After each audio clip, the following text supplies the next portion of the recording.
فخسفنا به وبداره الأرض فما كان له من فئة ينصرونه من دون الله وما كان من المنتصرين. تو ہم نے اسے اور اس کے گھر کو زمین میں دھسا دیا. اس کے پاس کوئی جماعت نہ تھی کہ اللہ سے بچانے میں اس کی مدد کرتی اور نہ وہ بدلہ دے سکا. آپ سن رہے ہیں قارون کی ہلاکت کا واقعہ. قارون جس کو اللہ تبارک و تعالیٰ نے بہت ساری دولت مال سرمایہ عطا کیا. قارون آپ یہ بھی سن چکے حضرت موسیٰ علیہ السلام کے چچا کا بیٹا تھا اور یہ تورات کا حافظ تھا, تورات کا قاری تھا. جس طرح قرآن پڑھتے اسی طرح تورات بھی کتاب تھی, اس کے لوگ حافظ بہت کم ہوتے, یعنی زیادہ تر اس امت کا نبی یا اس کی چند افراد کو خاص ہوئے ہو سکتے, باقی حافظ نہیں ہوتے تھے. لیکن قرآن کا یہ فیض ہے کہ اس امت کا بچہ بچہ حافظ قرآن اور بچہ بچہ قرآن کا پڑھنے اور سننے والا ہے. تو تورات کا وہ حافظ بھی تھا, تورات کا قاری تھا, بہترین تلاوت کرنے والا. جب حضرت موسیٰ علیہ السلام فرعون سے نجات دلا کر اپنی قوم کو اس پار لے گئے تو حضرت ہارون علیہ السلام کو قربانی کا ذمہ دے دیا.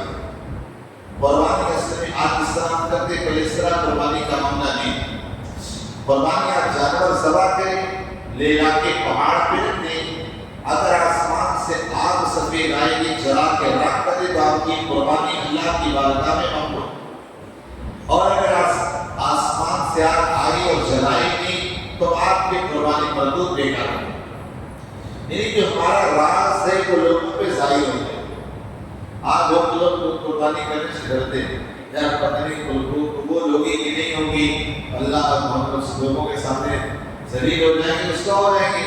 اللہ نے اس امت پر کیسا پتہ ڈالا کہ قربانی کرو تو گوشت کھاؤ, سب کرو, قبول گنے قبول اللہ کے ذمے ہے اور اللہ کی ذات سے امید ہے. اللہ نے دنیا میں پردہ ڈالا تو ہمیں پردہ ڈال دے گا.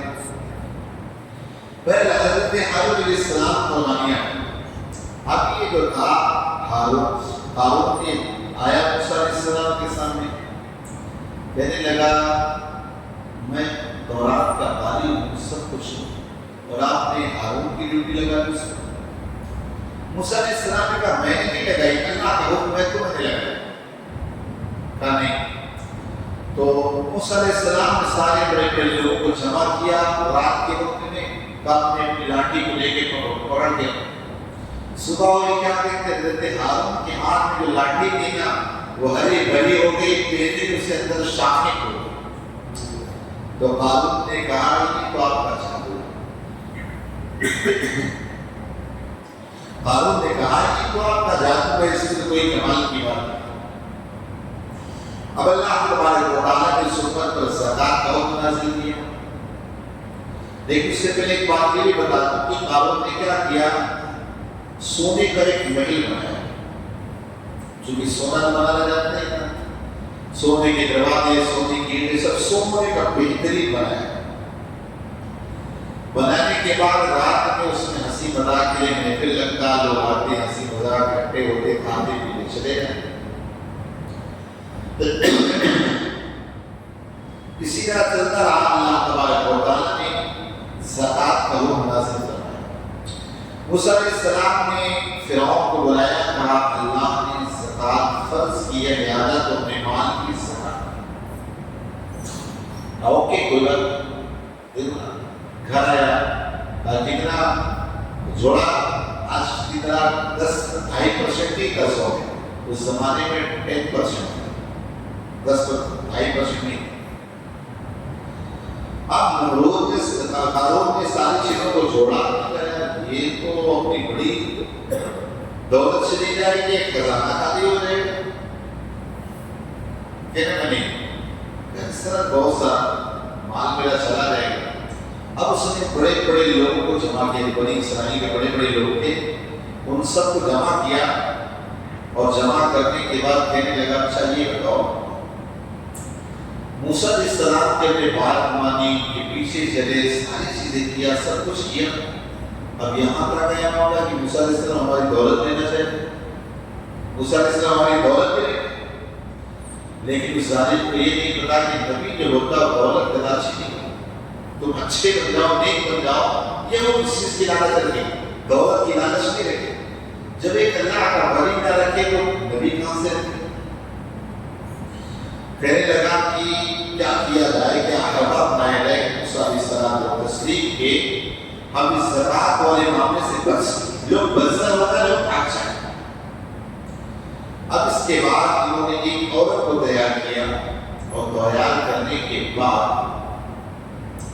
اس عورت کو کہا 10,000 دینار دیا. اس کو کہنے لگا موسیٰ علیہ السلام پر الزام لگا کہ تم نے آپ نے میرے ساتھ بدکاری کی، برا کام. آپ سوچے ذرا، دین کے کام کرنے والوں کے ساتھ اپنے نبی کے ساتھ اس طرح کا الزام لگایا. اور آج اگر دین کا کوئی خادم ہو، کوئی امام ہو، ایک وہ ہونا، فوراً کوئی بات نہ قبول نہ کرے، پہلے دیکھیں، تصدیق کرے، دیکھیں، بہت جلدی ہر چیز فوراً نہ لے ہو دے.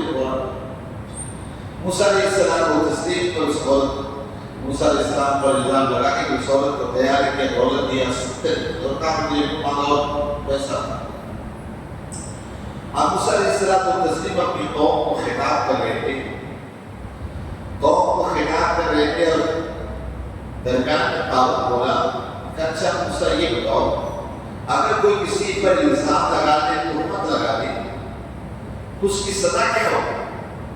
موسیٰ علیہ السلام نے کہا سیدھے لگے ہیں. کہا کہ کوئی انسان چوری کرے تو کیا کیا ہے کہ اس کے ہاتھ کاٹے جائیں. ایسے ایک بھی بات بتاؤ، اگر کوئی شخص اگر زنا کر لے اس کی کیا سزا؟ حضرت موسیٰ علیہ السلام نے کہا کہ شادی سے پہلے اگر کوئی زنا کرتا تو اسے 100 کوڑے پڑے، اور اگر شادی کے بعد کوئی زنا کرے گا تو اسے پتھر مار کے ہلاک کر دے. موسیٰ علیہ السلام کو تسلیم کو قابو کرنے لگا. اچھا یہ اگر کام آپ کریں تو آپ بھی کہا، اگر میں کروں میرے پر بھی رہوں. تو آپ نے تو فلاور کے ساتھ زنا کیا، نبی پر یہ انسان، نبی پہ انسان. آپ نے عورت کے ساتھ کون سی عورت ہے؟ کہا وہ عورت پڑھی ہوئی ہے. موسیٰ علیہ السلام کو تسلیم کی فون کہ اللہ تو نے میری دولت کا ہی بتا، فرانس کی اصلاح کے لیے بھیجا ہے. اے اللہ تو سچ سے بتا معاملہ کیا ہے، کیا میں نے تیرے ساتھ کوئی ایسا برا فعل کیا؟ نبی کی زبان سے سنتے ایسا لرزہ طاری ہو گیا. فوراً کہنے لگے کہ اللہ کے نبی ہم سچے ہیں، اس قارون نے پوری دولت دے کے ہم الزام لگانے کے لیے اس طرح تیار کرا. موسیٰ علیہ السلام کو تسلیم سجدے میں گر گئے. کہا اللہ تیرا شکر ہے مولا، لیکن اے مولا مان یہاں تک بات آ کہ میرے کیریکٹر، میرے کردار تک بھی یہاں شاہد. اے اللہ تو میرا فیصلہ فرما، اس قارون کا کچھ کر، قارون کا کچھ کر. اللہ تبارک و تعالیٰ کا فرمان موسیٰ تمہیں اختیار ہے، تم جو چاہو کرو.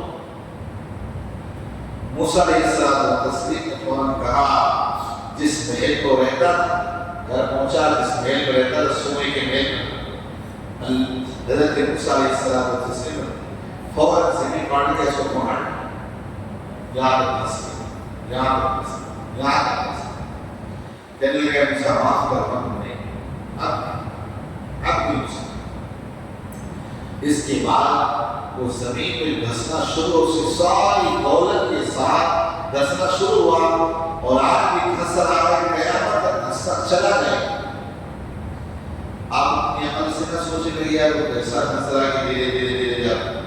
ہر چیز کو اپنی عقل سے نہ سوچا، کیونکہ بہت ساری چیزیں صرف آپ کو ماننا یہی ایمان. جنت دیکھا ہے ماننا ایمان، جنت دیکھا ہے ماننا ایمان. قبر میں پہنچو گے 3 سوالوں کا جواب دینا ماننا ایمان، نہ مانو گے ایمان سے چلے جاؤ. اب آپ کو اگر قبر میں یاد کرنے کا کون سوال کرتا ہوگا، کون پوچھتا ہوگا، دماغ میں نہیں آئے یقین. اسی طور پر گویا کہ اسے آزاد کیا جا رہا، انسانیت کر رہا. تو وہی آیت کریمہ میں ذکر ہے کہ ہم نے اسے گھر کے ساتھ انسان کہا پھر کوئی اس کا مدد کرنے والا نہیں ہے. یاد رکھو جب اللہ کا عذاب آئے نا کوئی مدد نہیں کر سکتا ہے. یاد رکھو کوئی کتنے بھی چاہے مدد کرنا جب واقعی اللہ کا عذاب ابھی دیکھا تھا. اب وہ ایسا عذاب نہیں آ سکتا کہ سارے لوگ ہلاک ہو جائیں. ہاں کسی علاقے میں ہوگا کبھی کسی علاقے میں کبھی کہیں کیوں تاکہ امت سدھر جائے. یہ امت سدھر جائے لیکن پوری کی پوری تباہ ہو جائے پوری کے پورے پڑ جائے ایسا نہیں ہو سکتا. کوئی آیت کریمہ میں ہے کہ پھر اس کا کوئی مددگار. اب باقی آیت کریمہ میں بات ہے. اب جب صبح ہوئی لوگوں نے دیکھا کیا اس سے نتیجہ نکالا انشاءاللہ آئندہ سنیں گے. اللہم صلی علی